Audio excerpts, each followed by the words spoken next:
el día de la conmemoración de José de San Martín, ¿no? Los actos centrales tuvieron lugar en la provincia, tuvieron lugar en Justuará, como dijimos, y según las crónicas que he leído, han tenido lucimiento y entusiasmo. También se lo ha recordado en diversas partes a San Martín. Y nosotros lo hicimos ayer, hicimos una referencia a un estudio recientemente publicado por el profesor Néstor Menéndez acerca del Batallón 11 de Infantería y el Cruce de los Andes. Parte de ese artículo nosotros lo glosamos ayer y alguna referencia hicimos. Y quedó pendiente la conversación con Néstor Menéndez, que ha sido titular de cátedra de Historia aquí en la Universidad Nacional de San Luis, en la Facultad de Ciencias Humanas. Néstor Menéndez, buen día, ¿qué tal? ¿Cómo estás, Buen Néstor? día, Mario. Una alegría estar en contacto con usted y sus oyentes, sus equipos. Bueno, muchas gracias. Muy Este, interesante. este, eh, Decíamos ayer a propósito de ese estudio que hemos visto en las redes, publicado recientemente, que siempre que hablamos del aporte de San Luis al Ejército de los Andes, normalmente nos quedamos, como señalas en el artículo, eh, nos quedamos con los granaderos nada más, sin ir a las otras armas, digamos, ¿no? Y aquí se cuenta acerca precisamente de un batallón de infantería que estuvo conformado mayormente por puntanos al punto que se le llegó a decir los de San Luis, ¿no? Exactamente, sí. Sí, de todo este estudio surge no solamente que nuestros historiadores se han dedicado al culto de los héroes, que está bien, porque las figuras paradigmáticas deben siempre trabajarse como ejemplos a seguir, ¿no? Pero sucede que San Luis también tuvo la actuación de héroes anónimos, ¿no? De, digamos así, de la sociedad en su conjunto en cuanto a los reclutamientos que se hicieron y a todos los jovencitos que fueron llevados muchas veces a la fuerza, ¿no? Hay que también aclarar esto. No todos fueron por su libre albedrío a estas guerras de la independencia, ¿no? Y entonces, en fin, abrir todo este camino que estamos en este momento empezando a recorrer, donde estamos viendo el papel de la gente de San Luis, y fíjese usted, de la gente que no era las élites de San Luis, los comerciantes, los dirigentes locales, que buscaron evitar ser reclutados y evitar ir a las luchas en Chile o en el Perú, ¿no? Y todo lo contrario, mandaron a la gente humilde, a la gente de abajo, lo cual no quiere decir que se eximieron de sus obligaciones, sino que contribuyeron, las élites, contribuyeron con el esfuerzo de guerra y también se formaron en las milicias en actividades locales, porque todos sabemos que San Luis fue también cárcel, fue una ciudad cárcel y fue también cuartel, ¿cierto? Y tenía un lugar clave acá como una llave en las comunicaciones de todo el centro del país. Pero acá el estudio que estamos haciendo se está refiriendo a los jóvenes que fueron reclutados para ir, que fueron muchos, y que lucharon en toda la campaña de Chile. A esto se refiere, el cruce de los Andes y toda la campaña de Chile, ¿no? Son 3 notas que hemos preparado y tienen que ver básicamente, sin dejar de lado a los granaderos a caballo, sino con el Batallón 11 que usted mencionó, ¿no? El Batallón 11 que tuvo un papel clave en el cruce de los Andes, después en las campañas, no tanto en Chacabuco porque por estrategia de San Martín lamentablemente llegó tarde al combate y eso hizo que se demorara el combate de Chacabuco en su resolución y que cayera mucha más gente de la que se preveía. Pero sí tuvo otra actuación muy importante en la campaña del sur de Chile, en la batalla de Curapaligüe y Gavilán, y después tuvo una actuación destacadísima en la batalla de Maipú, que fue la batalla que cerró, digamos así, la guerra de la independencia para toda esta parte del sur de Sudamérica, ¿no? O sea, sería fundamentalmente para Chile y las Provincias Unidas, que comprendía no solo lo que es ahora la Argentina, sino también lo que es ahora Uruguay, lo que es Paraguay, cierto, parte de Bolivia.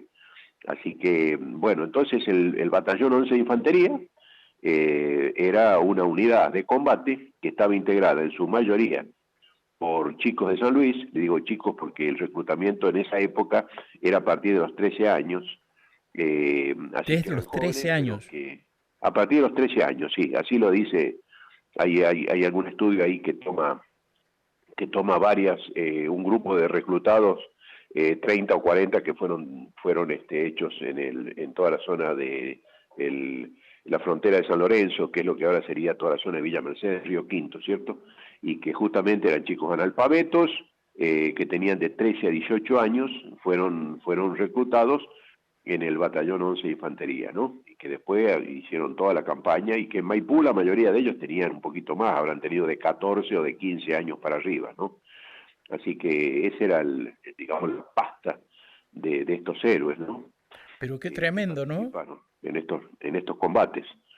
Claro, bueno, era muy común, uno a veces ve, el mismo San Martín fue también reclutado a los 12, 13 años, ya los niños eran incorporados en los grados más bajos, inclusive a las academias, institutos militares, ¿cierto? Mismo San Martín cuando entra al regimiento de Murcia también lo hace siendo un niño, ¿no?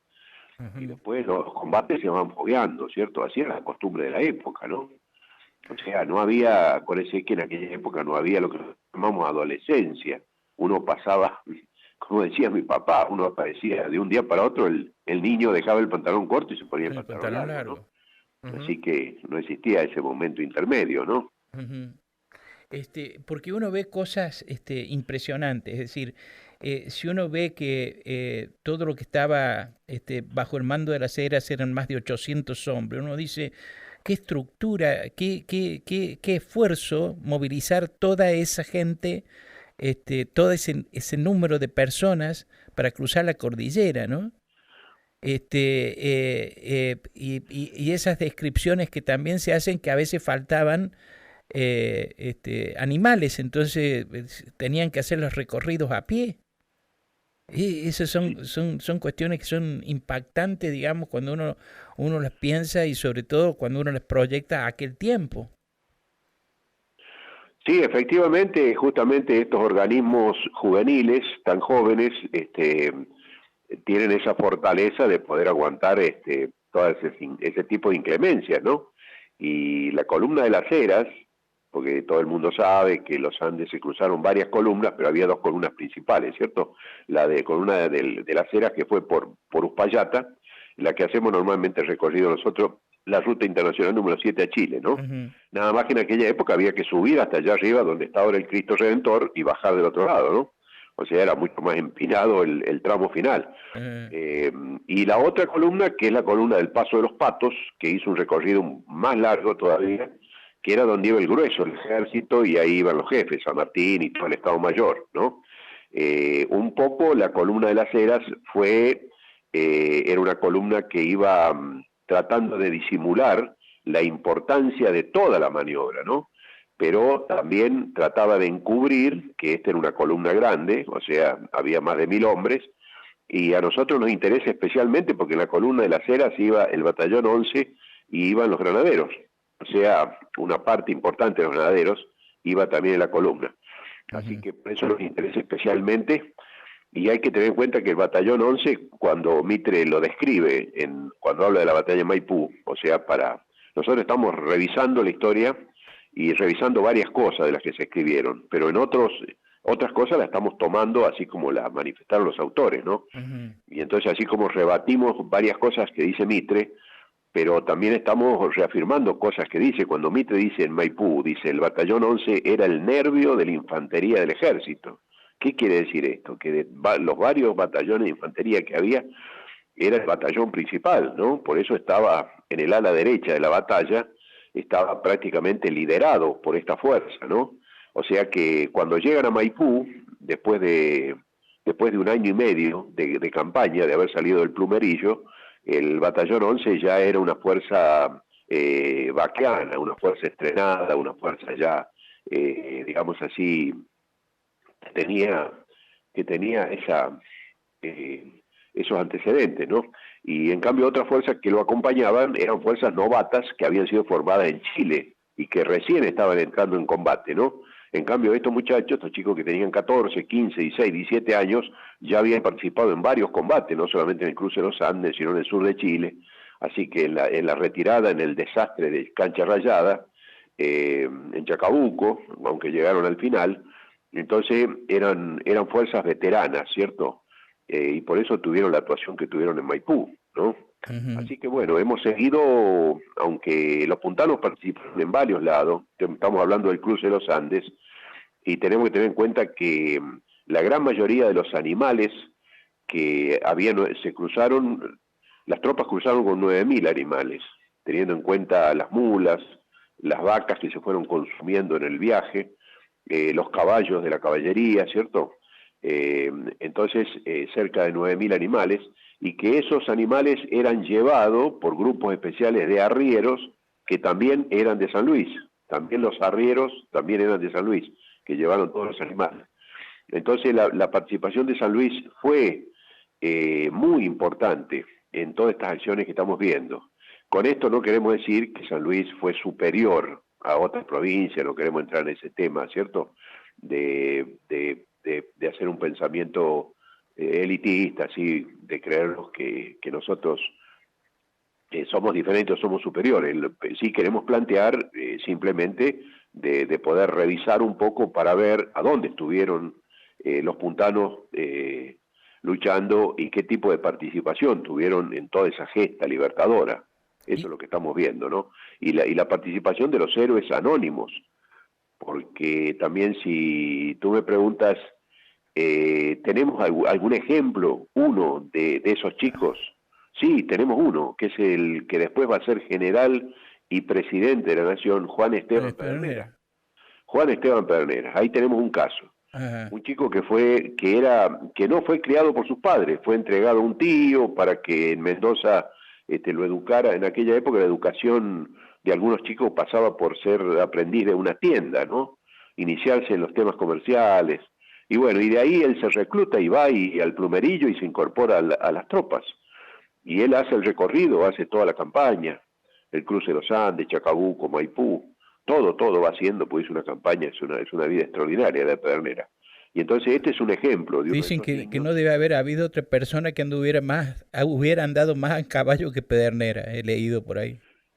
Claro, exactamente, sí, porque Pedernera hacía los viajes a Perú, pero otras personas que iban o volvían del Perú iban en barco, ¿cierto? Pero Pedernera no, hacía una cabalgata. Y él escribía ahí, decía, sí, me hice una corridita, como decir, pero nosotros, ¿cierto?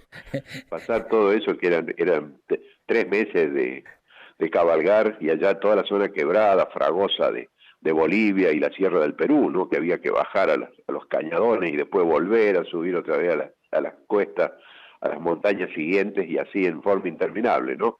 Bueno, claro, Más ese es las el otras caso de expediciones Pedernera. que hizo, pero volviendo al tema este del ejército, mencionas a un subteniente José Prieto, que él estuvo al mando de un destacamento. ¿Hay otros nombres de puntanos que además hayan tenido función de mando, digamos, en el Sí, es ejército? muy probable, porque el regimiento vino a remontarse a San Luis. Ese es un dato muy importante. Sí, Por ejemplo, ¿cierto? Cuando San Martín empieza a formar el ejército en Plumerillo, sí. este es un grupo básico que tenía San Martín, de Ujú. 200 hombres, que habían estado en la primera campaña de Chile, lo que los chilenos llaman la Patria Vieja, y había vuelto, y sobre esos 200 hombres, que tampoco llegaban a 200, San Martín quiere formar un regimiento, y entonces lo manda a San Luis, a remontar a San Luis. Y acá en San Luis se agregan por lo menos 300 hombres más, ¿cierto? Y ahí se conforma el regimiento 11.